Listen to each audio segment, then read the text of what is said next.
नमस्कार, संतोष की रिपोर्ट में आप सबों का स्वागत है। और आज हम संतोष की रिपोर्ट में चर्चा करने जा रहे हैं। जरा इस वीडियो क्लिपिंग को गौर से देखिए। जाना पहचाना चेहरा है, थोड़ा जोर डालिएगा तो आपको समझ में आ जाएगा कि ये दोनों कौन है। जी हाँ, सही समझे। एक पशुपति पारस हैं, रामविलास पासवान के छोटे भाई। ठीक लोकसभा चुनाव से पहले मंत्रिमंडल से इन्होंने इस्तीफा दे दिया था। साहस जुटाने की कोशिश की थी कि मोदी के खिलाफ वो चुनाव लड़ लें, लेकिन बात बनी नहीं। लालू ने धोखा दे दिया। सोचा था कि लालू उन्हें हाजीपुर से टिकट दे देगा, लेकिन टिकट तो देना दूर, फ़ोन पर बात करने के बाद मिलने से तक से इनकार कर दिया। तो बेचारे इस्तीफा तो दे दिए, फिर जाके फिर मिल भी लिए, लेकिन उसके बाद पार्टी या एनडीए या किसी ने कोई तवज्जो नहीं दिया। प्रचार अभियान में भी जाइए, मोदी एक दो बार शुरुआती दौर में साथ जरूर रखे, लेकिन उसके बाद इनकी ज़रूरत मोदी को भी महसूस नहीं हुआ। लेकिन कहते हैं कि राजनीति में समय बड़ा बलवान होता है। आज पशुपति पारस हाशिए पर है। चंद दिनों पहले ही 243 सीट पर चुनाव लड़ने की बात वो कर रहे थे। उनके सिपह सालार जिस दिन घोषणा कर रहे थे, उसके दूसरे ही दिन उनका जो सबसे बड़ा सिपह सालार थे वो जाकर भाजपा का दामन थाम दिए। बात हम सुनील पांडे की कर रहे हैं। लेकिन यही राजनीति है कि आज उसी व्यक्ति के घर बिहार बीजेपी के प्रदेश अध्यक्ष पहुंचे। अचानक ऐसा क्या हो गया? क्योंकि ना पारस में वो धार बचा है, न वो आधार बचा है, और न वो ताकत बची है। फिर क्यों पहुंच गए? इसलिए तो कुछ तो बात होगी। राजनीति में कोई भी मुलाकात बिना मतलब का नहीं होता है। हर मुलाकात, हर संवाद के पीछे मतलब छुपा रहता है। तो आखिर इस मुलाकात का मतलब क्या हो सकता है? क्या ये माना जाए कि हनुमान भले राम के प्रति भक्ति दिखा रहा हो, लेकिन राम और हनुमान के बीच सतयुग वाला रिश्ता नहीं है, कलयुग वाला रिश्ता है, जहाँ हर वक्त एक दूसरे को राजनीति के सहारे काटने की कोशिश होती रहती है, छांटने की कोशिश होती रहती है। भले आप राम और हनुमान क्यों न कहें। हम बात चिराग पासवान की भी कर रहे हैं और बात मोदी की कर रहे हैं। बार बार चिराग कहते हैं ना कि हम तो हनुमान हैं, लेकिन हनुमान का कैरेक्टर क्या है? भक्ति। आपको राम के प्रति लॉयल रहना है, राम के हर निर्णय के साथ खड़ा रहना है, सवाल नहीं करना है। लेकिन आज चिराग ने वो दुस्साहस दिखाया कि पिछले कुछ दिनों से वो अपने राम से सवाल करने लगे हैं, अपने राम से आंख में आंख मिलाकर प्रतिकार करने लगे हैं। तो ऐसे में राम कब तक चुप रहेगा? याद करिए, लेटरल बहाली को लेकर जब बात शुरू हुई तो चिराग पासवान का क्या स्टैंड था? याद है? चिराग पासवान ने इसकी को लेकर आपत्ति जताई थी। फिर SC/ST आरक्षण को लेकर जो सुप्रीम कोर्ट का जजमेंट था, इसको लेकर भी उन्होंने आपत्ति जताई और बंद का समर्थन भी किया। बात यहीं तक नहीं रही। वक्फ बोर्ड के बिल को लेकर जो कल बैठक हुई है, उस बैठक में चिराग की पार्टी ने सबसे प्रमुखता के साथ उसका विरोध किया है।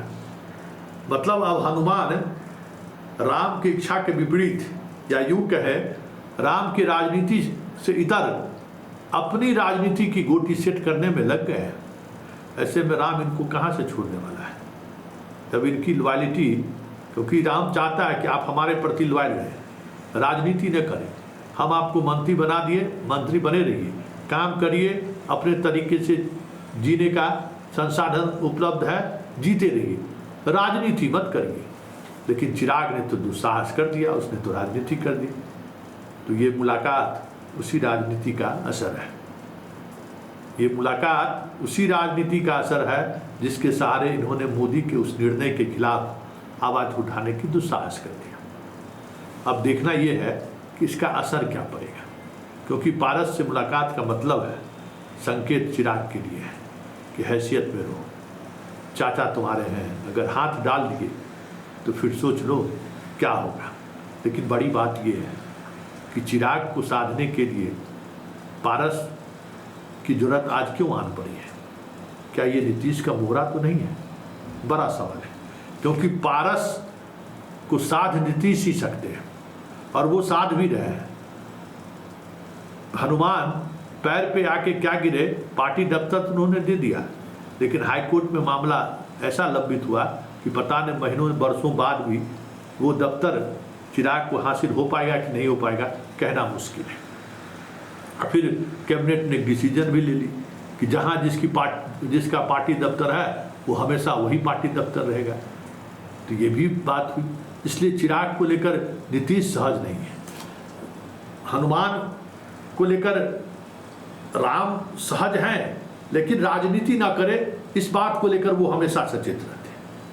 लेकिन नीतीश 2020 का जख्म अभी भी भरा नहीं है उनका, इसलिए वो समय का इंतजार करते रहते हैं। और जिस तरीके से उन्होंने विरोध किया है, उस विरोध के बाद हमें लगता है कि नीतीश को कहीं न कहीं मौका मिल गया, और उसी मौका का तकाजा है कि पारस की मुलाकात प्रदेश जदयू के प्रदेश भाजपा के अध्यक्ष से हुआ है। लेकिन इस मुलाकात का मतलब क्या हो सकता है? मतलब साफ है कि चिराग आप अपनी हैसियत में रखिए, या फिर विधानसभा चुनाव में चाचा को भी जगह दी जा सकती है। तो आप अपनी हैसियत समझ लीजिए कि आप उस स्थिति में आप कितने सीटों के हकदार हो सकते हैं। एक बात तो ये संकेत साफ है, राजनीति मत करिए, सत्ता में आए हैं, सरकार में हैं, मंत्री बने रहिए, जुबान पर लगाम रखिए। जैसे बीजेपी के अन्य मंत्री करते हैं ना कि भाई मंत्री हैं, ना फैसला वो स्वयं ले सकते हैं, ना वो किसी ऐसे निर्णय को लेकर कोई बयान सार्वजनिक तौर पर दे सकते हैं जिससे पीएमओ असहज हो जाए। तो आप पीएमओ को या पीएम को असहज नहीं कर सकते हैं। आपको इतनी मर्यादा का ख्याल रखना होगा। अगर इस मर्यादा का ख्याल नहीं रखते हैं तो फिर राम नहीं रहा, तो फिर तो राजनीति होगी, और राजनीति होगी तो हनुमान का वध तय है। और इस बार क्या वध होगा उसकी भी बिसात बीत चुकी है। SC/ST के आरक्षण को लेकर जिस तरीके से चिराग ने बयान दिया, चिराग बंद के समर्थकों के साथ खड़े हुए। मांझी, हम बार बार कहते थे कि मांझी वैसे ही नहीं बोल रहे हैं, कोई न कोई मांझी के पीछे जरूर खड़ा है। और वो बातें, जिन बातों को लेकर हम बार बार इशारा करते थे कि मांझी का खड़ा होने का मतलब है कि आने वाले समय में पासवान की राजनीति हाशिए पर चली जाएगी, तो कोई बड़ी बात नहीं, क्योंकि रामविलास पासवान भी बिहार की राजनीति में इसी डिवीजन की वजह से हाशिए पर चले गए थे। तो दोहरी मार पड़ सकती है हनुमान को। विधानसभा चुनाव में पारस पर बीजेपी कहीं हाथ डाल दिया तो इनकी स्थिति क्या हो जाएगी। और दूसरी बात, जिस आरक्षण को लेकर मांझी खुलकर फ्रंट पर आ गए हैं, परेशानी तो इनकी होगी, क्योंकि 5-6% भले ये हो, बाकी जितने परसेंट के दलित हैं वो दलित तो उनके इस आंदोलन के बाद उनके खिलाफ गोलबंद होते जा रहे हैं, और मांझी यही चाह भी रहे हैं। तो मांझी उसी राम के मोहरे हैं जिसके सहारे हनुमान को हैसियत बताई जा रही है। अब जरा सुन भी लीजिए, आप भी सुन लीजिए कि किस किस स्टेज पर चिराग ने अपने हनुमान के उस गुण के विपरीत राम को चुनौती दी है जिससे राम विचलित है।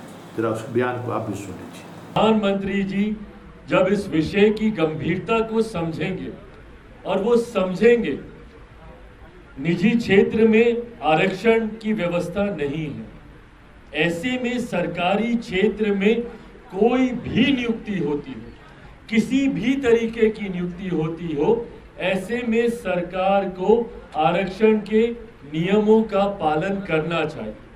ये मांग लोक जनशक्ति पार्टी रामविलास की रही है हमेशा। से अनुसूचित जाति में आरक्षण को लेकर नहीं, अनुसूचित जाति के वर्गीकरण को लेकर, उसमें क्रीमी लेयर को लेकर जिस तरीके से सुप्रीम कोर्ट के ऑब्जर्वेशंस आए थे, ये हम लोग के लिए भी चिंता का विषय था, और हम लोगों ने भी इस पे कड़ी आपत्ति दर्ज की थी, और समाज में अभी भी इस बात को लेकर चिंता है। हम लोग भी समाज का पूरी तरीके से इसमें समर्थन करते हैं। कल हम तो फिर ऐसे में राम मांझी के सहारे हनुमान को ठिकाना न लगा दे तो फिर राजनीति क्या होगी। तो जरा माँ जी के उस बयान को भी सुन लीजिए। भाई हैं, बड़े भाई हैं, छोटे भाई की प्रगति नहीं हो ऐसा चाह करके वो चाहते हैं कि 100 में 100 का लाभ हम ले लें। सुप्रीम कोर्ट को धन्यवाद देते हैं कि समय की नाजुकता को देख करके हम लोगों में वर्गीकरण की बात किया। जैसे किसी घर में 4 भाई होते हैं, आपस में नहीं पटता है तो संसाधनों का बंटवारा कर लेते हैं और गोतिया के रूप में बढ़िया से रहते हैं। आज उसी प्रकार से हम चाहते हैं और माननीय सुप्रीम कोर्ट ने भी कहा कि वर्गीकरण होना चाहिए कि जो समाज 76 वर्ष आज़ादी के बाद भी आज उसका विकास नहीं हो सका है उसको अलग व्यवस्था होनी चाहिए। और जो 76 वर्ष में शेड्यूल कास्ट आरक्षण का लाभ लेकर के doctor, engineer, IAS, IPS, foreign services में, राजदूत में, MLA में, पार्लियामेंट के मेंबर बन करके लाभ लिया है, जो 90% से ज़्यादा है। शेड्यूल कास्ट को जितना सुविधा मिली, सुविधा है, वो सबका 90% वही 2, 4, 5 जातियाँ मिल करके ले लिया है। बाकी जो 18 जातियाँ बिहार के स्तर में वो आज हाशिए पर है, मात्र 5% या 7% लाभ मिला है। तो ये न्याय नहीं है, ये अन्याय हुआ है और ये स्वार्थ की बात नहीं है, ये एकदम गैर स्वार्थ की बात है। तो ऐसे तत्व जो आज बंद का नारा दिया है सब स्वार्थी है। और मैं कल ही 18 जातियों का एक बैठक करके आया था, हम लोगों से मना किया कि सुप्रीम कोर्ट ने जो आदेश दिया है कि वर्गीकरण होना चाहिए तो वर्गीकरण होना चाहिए। माननीय प्रधानमंत्री जी के साथ भी ये बात को हमने कैबिनेट में शेयर किया था। इसलिए आज का बंद उन लोगों का अनैतिक है। उन लोगों को विचार करना चाहिए कि हमारे परिवार, हमारा छोटा भाई किस गुर्बत में है उसको लोग देखें। तो इसलिए किसी भी तरह से आज के भारत बंद का कौल को हम अच्छा नहीं समझते हैं, इसको अनैतिक और स्वार्थी आंदोलन करार देते हैं। इन तीनों बयान के सहारे आप बहुत सारी चीजें समझ गई होंगी कि राजनीति किस तरीके से होती है, राजनीति का विषाद किस तरीके से बिछाया जाता है। तो हनुमान इन दिनों राजनीति का विषाद बिछाना शुरू कर ली थी, वो भी राम के खिलाफ। तो फिर राम चुप कैसे रहता है? वैसे देखिए आगे आगे होता है क्या। ये वीडियो संकेत है कि बीजेपी के साथ जो भी रहे हैं वो साथ रहें, राजनीति ना करें। ये संकेत साफ है। बिहार के मुख्यमंत्री नीतीश कुमार ही एकलौते ऐसे मुख्यमंत्री रहे हैं जो साथ भी रहे हैं और अपनी राजनीति भी वो करते रहे। नवीन पटनायक का हाल देख लीजिए, क्या हाल हुआ। आंध्र प्रदेश वाले पूर्व मुख्यमंत्री का हाल देखिए, रेड्डी का।